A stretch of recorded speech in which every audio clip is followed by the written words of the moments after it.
Hello everyone and welcome to this week's edition of What Matters. I hope you've all had a lovely week and you've enjoyed going out in the snow on your daily exercise today.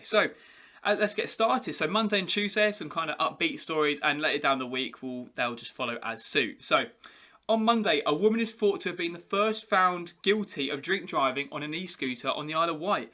Kyra James was almost 3 times over the limit when she went through a red light and almost crashed into an unmarked police car. It's pretty unlucky that. As well as a 2-year driving ban, she was handed a 12-month community order and ordered to complete 40 hours of unpaid work. As harsh a punishment as that may seem, an e-scooter are classified as a motorised vehicle, so same as a car or a bus. Why am I saying this? Well, around a lot of universities and around a lot of towns around the UK, e-scooters are becoming very popular, and if you drive them badly, then you can get criminally convicted. They're a lot of fun, so just do be careful because no one wants to have a fine like that. It's a bit harsh. So, on Tuesday, it's been a great week for the England cricket team, beating Sri Lanka in the first Test match series of the season. The game should have been played over 11 months ago, but the England team were quickly flown back to England as the first lockdown was on the horizon. One dedicated fan, however, Rob Lewis, he flew out with the team, but instead of coming back when the tour was cancelled, stayed in Sri Lanka, so he would be there awaiting their return, which unknown to him or any of us would have been 11 months later. No one knew coronavirus would go on for this long. Victoria's captain Joe Root phoned Rob personally as he stood overlooking the fort, thanking him for his commitment and dedication. When I say the fort, it's a very historic fort that overlooks the ground in Sri Lanka, and it's a very scenic photo if you can find it. It's a fantastic one of dedication and commitment, and he was interviewed on the BBC News on Tuesday evening. Wednesday, a Trump boarded Air Force One, his now not so private plane. He said, "I will be back in some way." As scary as that is, he sounds like he's setting up his own party, but that's all rumours. We'll see what comes of that. Joe Biden and Kamala Harris, obviously Kamala Harris being the first Black and Asian American female to inherit the vice president role, which is fantastic. Joe Biden will return America to the 2015 Paris Agreement, a joint agreement between 195 countries to limit the effects of global warming to 2 degrees, or even better, 1.5 degrees. Which is fantastic. It's a great initiative that he's got America back in after Trump took them out as soon as he got into presidency almost. So Biden also hopes to halt the construction of the Keystone pipeline, a 1,200-mile pipeline to carry oil from the Canadian province of Alberta down to Nebraska.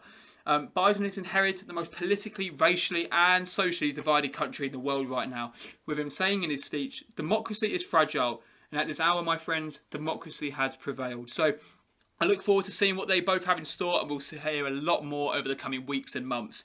And I think they'll be a great pair, and they'll really help build back America better. So let's see what comes of that. On Thursday, Storm Christoph made his presence felt as tens of thousands of properties across the north of England had to be evacuated. The 4 most vulnerable areas were Didsbury, North Endon, Mid Wales and York. And in Didsbury, the Environment Agency's flood alleviation system was 2 centimetres away from being overwhelmed. It's a fantastic system with sluice gates and a flood channel, and that sends all the water rushing out onto a floodplain, which is brilliant. And I'm glad it didn't get overwhelmed because that would have been catastrophic. Boris Johnson held an emergency Cobra meeting to discuss the issues with authorities, and I'm actually writing an essay on climate change at the moment, and I've used this as a small case study to sort of bring up the example that mitigation strategies are required now more so than ever to protect ourselves against the effects of climate change. So hopefully this is a lesson learned for the authorities in the north, and they'll put in the correct mitigation to help adapt communities and improve their resilience to these upcoming hazards. On Friday, in cinema news, the latest Bond film, No Time to Die, has been delayed again until the 8th of October.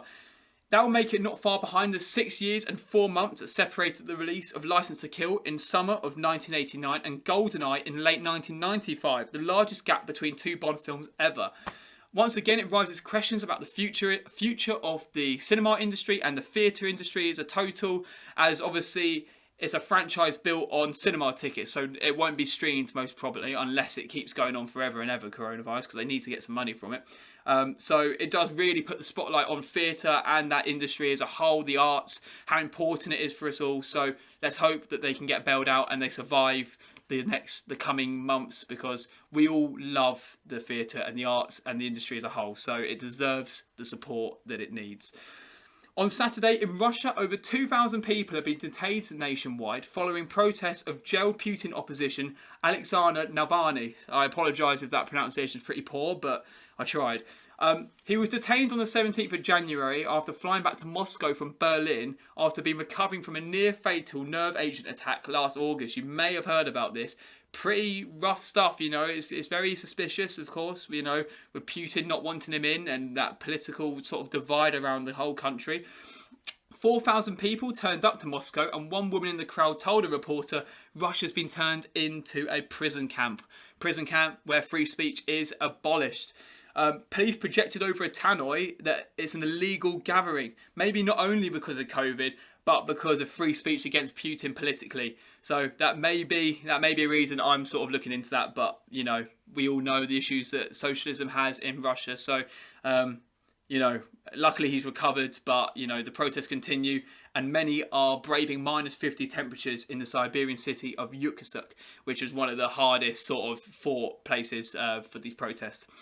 On Sunday, Asos is expected to buy Topshop and Topman and Selfridges out of administration. Sir Philip Green's Arcada Group fell into administration last November, putting 13,000 jobs at risk. It comes after Next dropped its bid to buy Topman and Topshop last week after it couldn't afford the hefty price tag that came with it. And last year, the Arcada Group made a fortune of about 950 million, according to the New Times Rich List. So that is the news for this week. There's some stories to hopefully have caught you up with what's going on. Do keep in contact with me. I hope you all have a fantastic week. I look forward to seeing you all next week. So take care and thank you very much.